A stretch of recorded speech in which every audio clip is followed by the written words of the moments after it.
Your phone buzzes in the silence of the room.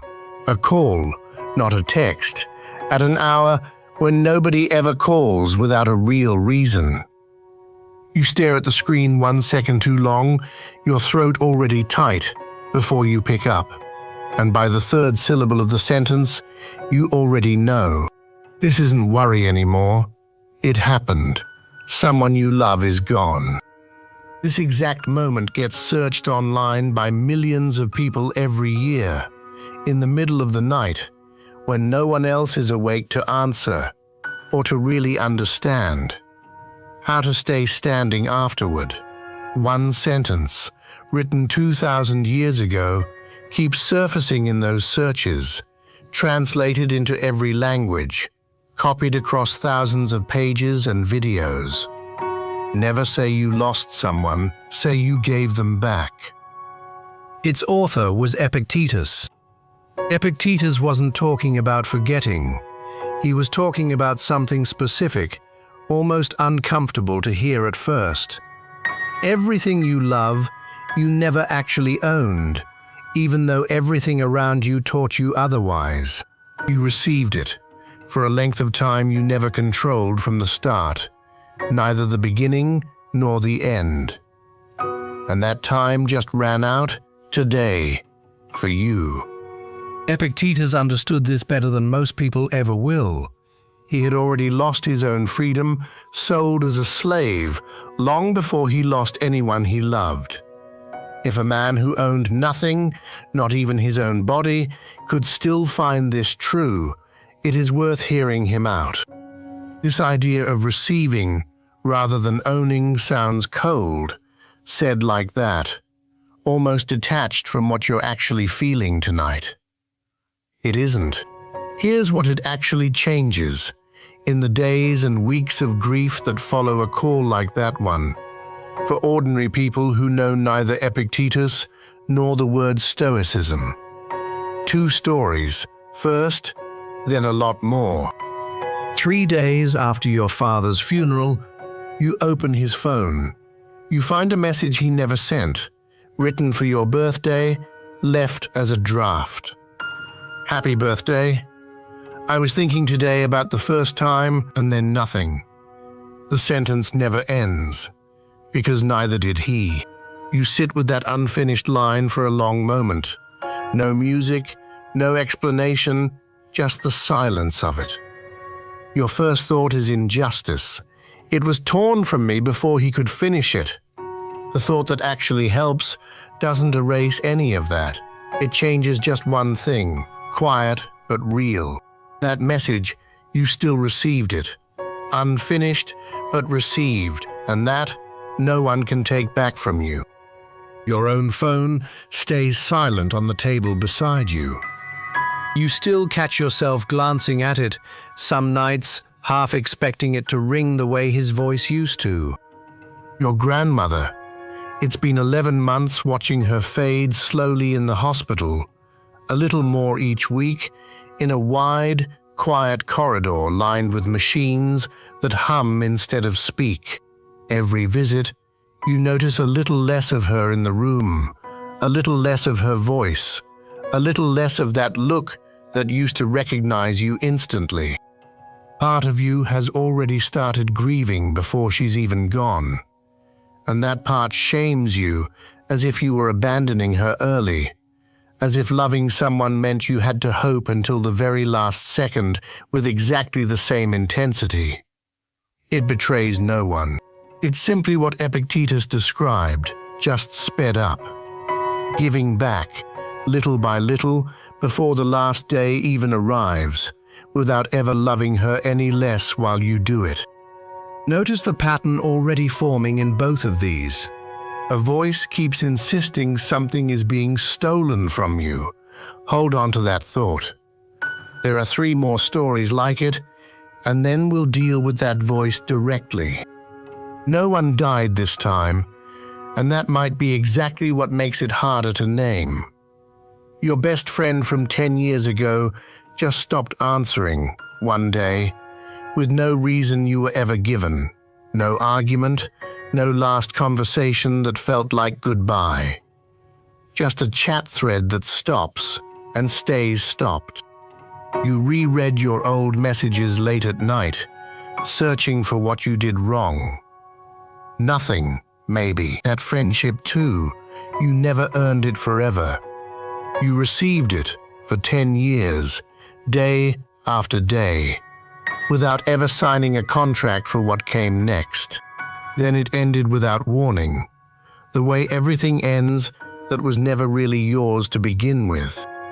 Your dog died on an ordinary Tuesday morning while you were at work. When you tell people, someone says it's just an animal, that you should keep it in perspective. That sentence hurts more than the death itself. No person appears in this memory at all, just an empty leash by the door and a food bowl still half full. For 13 years, that dog received every version of you, the best and the worst, without ever judging which one. What you received back was neither small nor secondary. 13 years of unconditional presence, borrowed too, for a length of time you never controlled. How much time exactly did you think you had left? After 7 years together, your relationship ends on a Tuesday evening at a kitchen table. No shouting, no final memorable fight, almost politely. A cup of coffee she poured before the conversation started sits going cold between you, untouched. You pack her things into boxes while your mind searches for the exact moment it started coming apart. You don't find it. Maybe there isn't one, just a slow, ordinary wearing down. This kind of grief has nothing to do with anyone dying. You're losing an entire version of your everyday life. 7 years of small gestures received every day without thinking about them. Gestures you won't receive anymore. Stop for a second.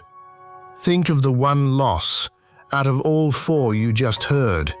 You still haven't let yourself call a gift. That's the one this video is actually about. Here's what's really happening underneath all 4 stories.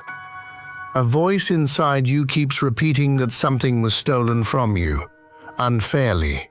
That voice is right about the pain, completely right and wrong about the story it's telling. Nothing was stolen from you. You never had a deed of ownership over that person, that bond, that time together.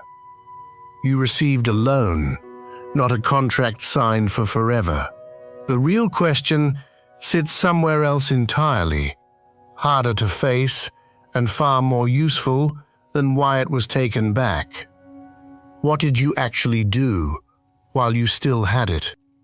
You've been assuming grief comes from losing something. Sometimes it comes from somewhere else entirely, from believing you owned something that was never yours to begin with.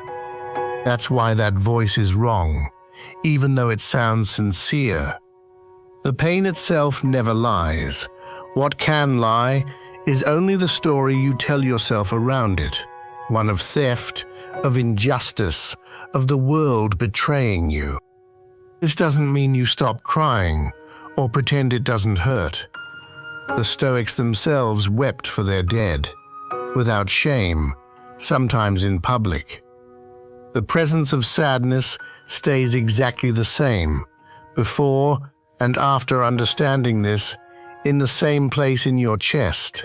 What changes is only what it tells you about yourself, the world betraying you, or the normal, almost expected price of having loved something alive. This shift in perspective isn't learned the day the call comes. It's built earlier, on much smaller losses, almost invisible ones, that you usually let pass without looking at them directly. A broken object you cared about, that will never be exactly the same again. A season of your life ending without you choosing it. An apartment you leave, a city you'll never see the same way again. A project you gave everything to, months of work, that goes nowhere. Every time you accept saying, "I received this for a while," Instead of "this belonged to me forever," you're training the exact same inner move for the day the loss will be immense, and you'll no longer have time to practice.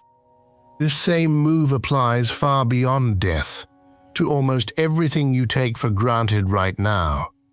A job you lose after years invested in it, with no warning, on an ordinary Friday afternoon.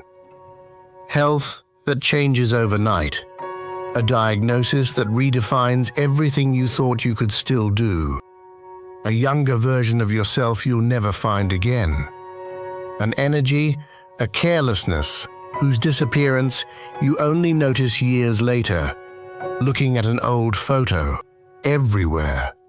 The same question keeps returning, almost identical. What you received, did you actually live it, while you still held it in your hands?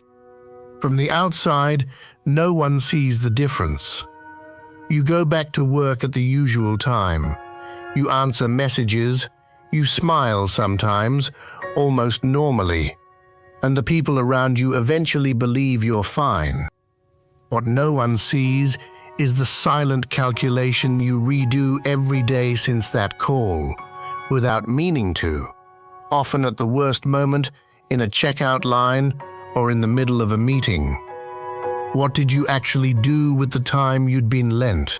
You're the only one who truly knows the answer, and it concerns no one but you, not the people worried about seeing you smile too soon.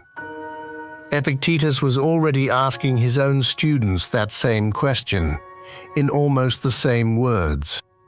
Epictetus put it in one sentence 2,000 years ago in a classroom in Rome, and it still fits today inside a call that lasts 30 seconds on your phone. Never say "I lost them." Say "I gave them back for the time I had them." So here's what Epictetus actually offers you, 2,000 years later, on an evening when your phone just rang and nothing feels stable anymore. It won't make you hurt less. That would be a lie. What it can do is stop you from feeling robbed on top of hurting, a separate thing entirely. The loss stays whole, just as heavy as before. The feeling of injustice, though, that one can go out. Grief isn't proof that love failed. Grief is proof that love happened. Another phone will ring, one day, somewhere, for someone else, or maybe for you. The only thing you can actually decide today is what you do with the time you have left before it rings.